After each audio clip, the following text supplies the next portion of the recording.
بسم الله الرحمن الرحيم سبح اسم ربك الأعلى الذي خلق فسوى والذي قدر فهدى والذي أخرج المرعى فجعله غثاء نحوا سنقرئك فلا تنسى إلا ما شاء الله إنه يعلم الجهر وما يخفى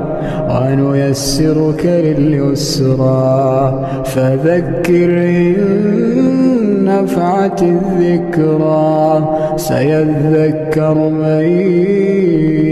يخشى ويتجنبها الأشقى